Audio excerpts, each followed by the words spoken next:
Hello, this is Sonia here with the Sci-Fi Adventures channel, and I am happy to be back with you for more of my story, The Case of the Missing General, and we're now starting Chapter 3, which I have titled Dorian Takes Matters into Her Own Hands. So I'm going to go ahead and get right into the story.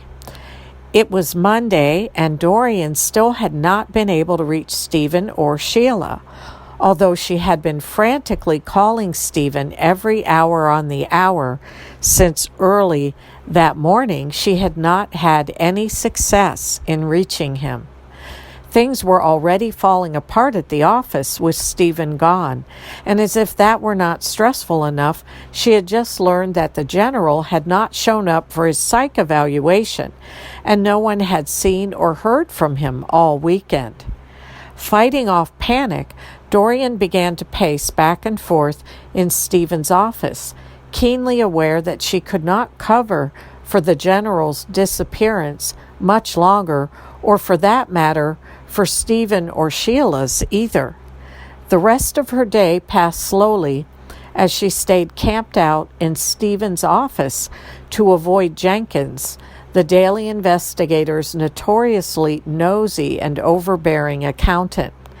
It was nearing the end of the day when suddenly Stephen's office phone rang, and she instinctively picked it up. Stephen Stedinger's office, can I help you? The man's voice on the other end sounded uncertain, yet amicable. Oh, yes, thank you. Is Mr. Stedinger by any chance available? Dorian tried to keep her tone as professional as possible.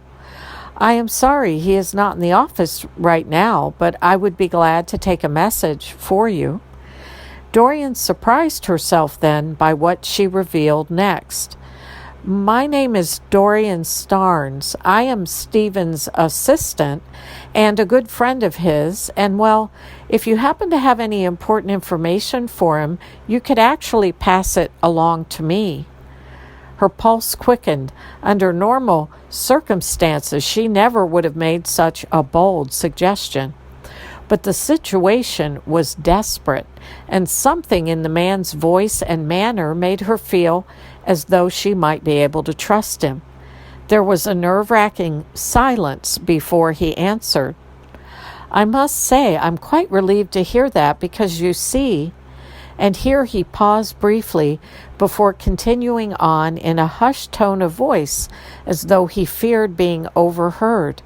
I actually do have rather urgent and important information regarding a case I believe Mr. Stedinger might be handling.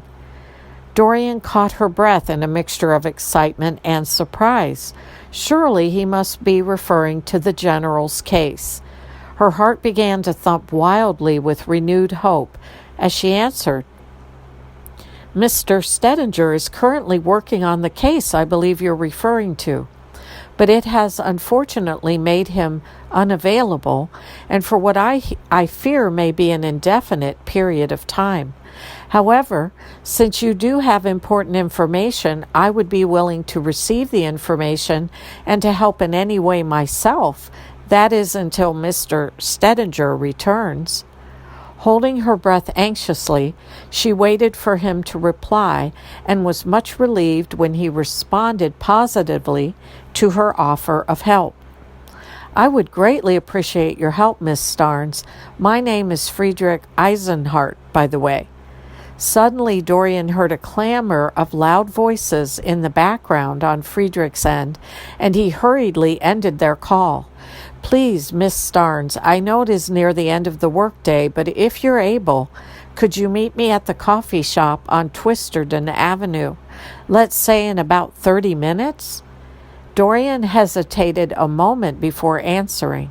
She was certain Stephen would have objected to her taking matters into her own hands like this, but considering the unusual circumstances she now found herself in, she believed it was the right thing to do. Yes, I'm able and willing, Mr. Eisenhart. I will be there.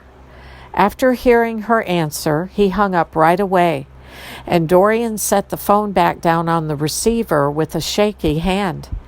Glancing around Stephen's office, her gaze lingered on the armchair in front of his desk, and already feeling a bit nostalgic, she wondered just how long it would be before she saw Stephen at work again. Taking a deep breath, she shook off her momentary melancholy, and after straightening her skirt and brushing back a few loose strands of her reddish blonde hair, she walked out of Stephen's office and headed for the main lobby. When she passed by Jenkins' desk, she tried to appear as nonchalant as possible as he raised a suspicious eyebrow in her direction. "Leaving so soon, Miss Starnes?" Dorian glanced up anxiously at the clock on the wall. "It is just now 5 p.m., Mr. Jenkins. Would you mind terribly closing up for me today? I have an appointment that I don't want to be late for." To her surprise, Jenkins did not say no. "Yes, I will close up the office, Miss Starnes. However, do not think for a moment that I am unaware of Mr. Stedinger's absence today." Dorian stiffened and fought to keep her composure.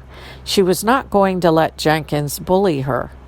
"Stephen does not answer to you, and neither do I." Jenkins' gaze was disapproving as he scolded her from behind his wiry spectacles.